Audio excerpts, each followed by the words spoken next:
should TARP paybacks go to a Main Street housing bailout? Let's talk to Cameron Finlay, Chief Economist for LendingTree.com. We also have John Taylor, President and CEO of National Community Reinvestment Coalition. Cameron, I'm going to start with you because I am so bugged about this issue. It's a hot button topic. I'm not sure that this is what Jamie Dimon was thinking when he paid back his TARP money. I look in the New York Times and I see that loan fraud is up while mortgages are down. I mean, they're going to put all this. Anyway, I'm going to let you have a crack at it while I try and calm down. Sure. It's obviously, if you're a taxpayer, you're somebody who's looking at them taking the dividend repayment amount of about $6.2 billion and then putting that toward other programs that to date have gone unfunded. It's something that I think that's gets to the nerves of everybody, every taxpayer out there, and it's something that even on a bipartisan level, they've already created another bill which is called the STAR program, which is the Stop TARP Asset Reinvestment Program.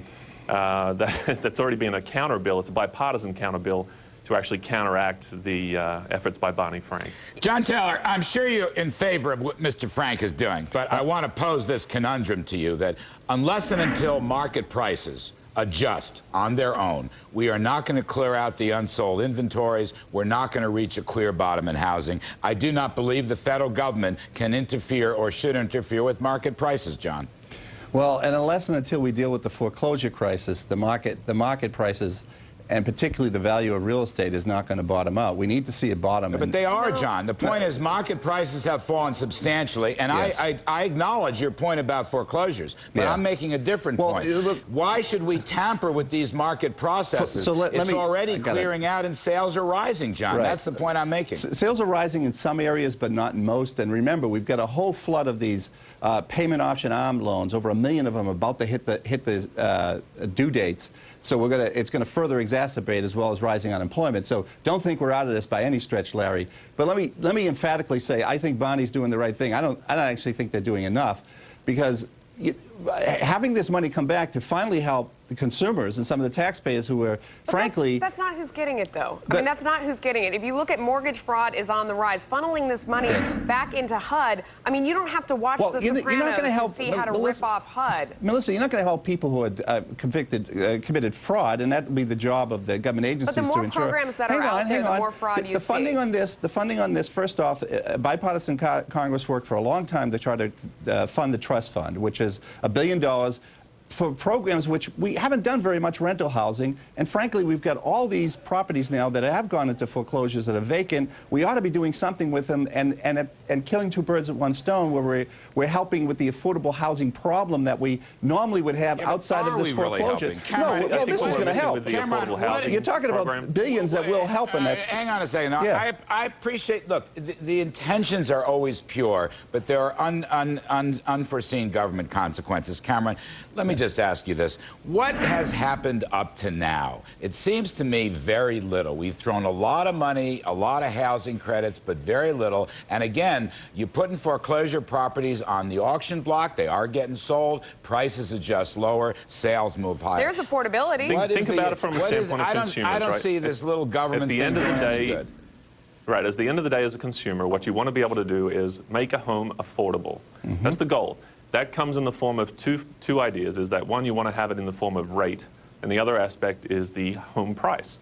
Now, home prices, I'll agree, haven't hit their bottom yet. They've still got a ways to go. We still look at delinquencies. The spread between delinquencies and foreclosures is still increasing.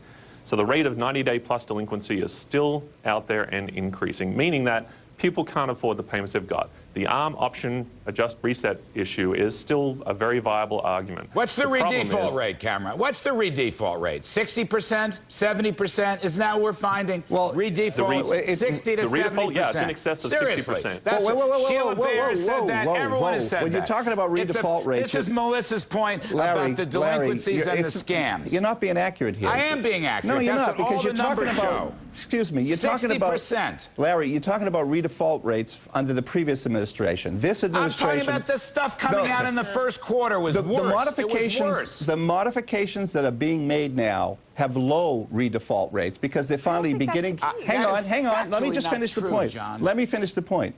they're having low default rates. The problem is there's still not enough of it occurring, that the voluntary nature of the president's program, the industry is not volunteering enough to modify these things. But what is being modified along the current guidelines is not redefaulting. It's a good program. The problem, and the bigger problem is, you may have missed this, but today as well, last night actually, Bonnie Frank dropped another bill called the Consumer Finance Protection Agency bill. That's going to have much bigger ramifications for all of this. That one is just chock full of problems. Because that gets at the core of this problem. Because it lowers the price of everything. But anyway, we got to leave it there. That gets at the core of the problem, and that's the malfeasance of the industry. You know what? Just don't get anxious. We're going to stop the foreclosures. If we borrow less, both of you for joining us. You might even get mortgage rates are creeping back down below 5% again. This is one of the great ways to do it. And all this government assistance. I want my TARP money back. I'm going to give you a TARP. You're going to have TARP. No more TARP. Taxpayer TARP. Go ahead, Trish. Taxes and TARP, Trish. Two of your favorite subjects. Are you done? Almost. I'm almost. Almost? No, we're gonna keep going. Well, we still got 30 minutes left in the show. Okay, coming up next, today's call to action for your portfolio is now the right time to change your asset allocation.